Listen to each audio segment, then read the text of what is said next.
It's time for competitive coughing. What is going on? Well, I've made these cutouts that look just like you and me. They don't look anything like me. They're all blue.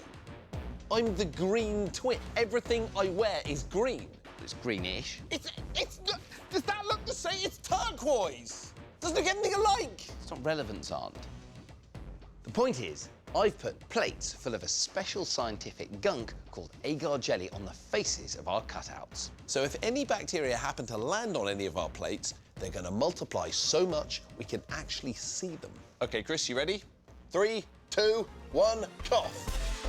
We're doing 2 experiments, one where the plates are 10 centimetres away and another where they're 50 centimetres away. Well, all done. Not quite, Chris. I want you to take this agar plate and hold it in front of your face, and I'm going to cough on it.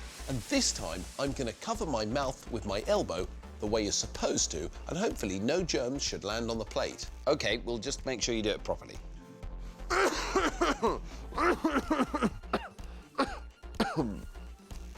And now we have to wait. In lab conditions, bacteria take some time to grow. Luckily, we came prepared for a long wait. And finally, the test results are in. So let's check out the cutouts that were 50 centimetres away first. Oh, yuck! This has worked really well. All these bacteria have grown into thick, furry, yucky blooms. Ugh. Well, let's have a look at mine.